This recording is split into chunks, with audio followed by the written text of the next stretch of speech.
ভালোবাসায় সবাইকে বরবাদ করে দিচ্ছে, যেটা গুলশান থেকে গুলিস্তান সবাই দেখছে। আমি কত নাম্বার নায়ক আমি সেই বিচার কখনোই করিনি আমার জীবনের শুরু থেকে আজ পর্যন্ত। পবিত্র ঈদ উল ফিতরের সর্বোচ্চ সংখ্যক সিনেমা হলে মুক্তি পেল এবারের ঈদের সবচেয়ে প্রতীক্ষিত সিনেমা বরবাদ।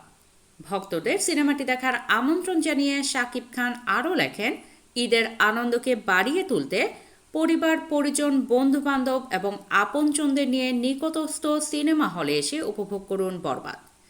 মেহেদী হাসান হৃদয় পরিচালিত শাহরিন আক্তার ও আজিম হারুনের প্রযোজনায় ঢালিউড ইন্ডাস্ট্রির সবচেয়ে ব্যয়বহুল সিনেমা বরবাদ।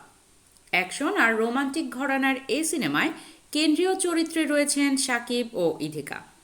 তুফান সিনেমার পর এই সিনেমাতেও গ্যাংস্টার রূপে ধরা দিয়েছেন শাকিব। গুরুত্বপূর্ণ চরিত্রে দেখা যাবে মিশা সওদাগর ও কলকাতার যিশু সেনগুপ্তকে। প্রসঙ্গত, বরবাদ ছাড়াও শাকিব অভিনীত অন্তরাত্মা সিনেমা এবারের ঈদে প্রেক্ষাগৃহে মুক্তি পেয়েছে। এই সিনেমায় কলকাতার অভিনেত্রী দর্শনা বণিকের সঙ্গে জুটি করেছেন শাকিব। তাদের টার্গেট 1000 কোটি ছিল, এখন দেখা যায় যে আমাদের পার্শ্ববর্তী দেশের সিনেমা, বড় সিনেমাগুলো 1000 কোটি ক্লাবে না পৌঁছলে তারা সুপারহিট ডিক্লেয়ারই করে না, তাদের টার্গেটই। সো আমাদের শুরু হয়েছে,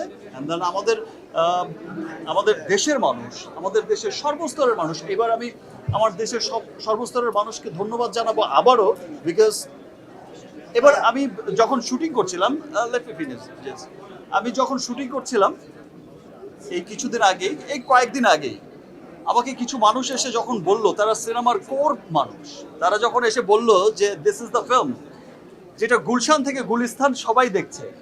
প্রথম কথাটা বুঝিনি, গুলশান আর গুলিস্তান কোথায়? দুই জায়গায় তো সিনেমা হল নেই, গুলশানও সিনেমা হল নেই, গুলিস্তানও সিনেমা হল নেই। ভাই ব্যাপারটা ওই রকম না, মানে গুলশান টু গুলিস্তান মানে সব শ্রেণীর মানুষ। সেটা যেমন আপার ক্লাস যেটা বলছে তারা, গুলশান মিন্স আপার ক্লাস বোঝাতে চেয়েছে, আর গুলিস্তান মিন্স একটু সাধারণ মানুষকে বোঝাতে চেয়েছে, আমাদের মতো নর্মাল পিপলকে। সো বলছে যে গুলশান টু গুলিস্তান সর্বস্তরের মানুষ দেখছে, এবং যেই চিত্র আমি দেখেছি মাল্টিপ্লেক্সগুলোতে, যে চিত্র আমি দেখেছি সিঙ্গেল স্ক্রিনগুলোতে, এই ভালোবাসা অব্যাহত থাকলে এবং যেই চিত্র আমরা দেখছি দেশের বাইরে যেখানেই যাচ্ছে, সেখানেই কিন্তু বরবাদ জোয়ার বয়ে, মানে ভালোবাসায় সবাইকে বরবাদ করে দিচ্ছে। এই ভালোবাসা অব্যাহত থাকলে দেশ বিদেশের বাঙালিদের মধ্যে, বাংলাদেশিদের মধ্যে ইনশাল্লাহ আমরা এই 100 কোটির ক্লাব কোনো একদিন আমরা বলবো যে ভাই 1000 কোটিতে তো পৌঁছে গেছে ইনশাল্লাহ। প্রিয়তমা ছাড়িয়ে গেছে হচ্ছে তুফান, তুফান ছাড়িয়ে গেল বরবাদ, কিন্তু তার মধ্যে বরবাদকে ছাড়িয়ে সবার সবাই তো ভিতরে আয়োজন আছে। আমরা তো আশা তো করি যে ছাড়িয়ে যাবে, এবং এই যে বরবাদ প্রডিউসার আর ডিরেক্টর, এই টিম কিন্তু এখন এমন সিনেমা প্ল্যান করছে যে সিনেমার কাছে বরবাদ কেউ ছোট সিনেমা মনে হবে।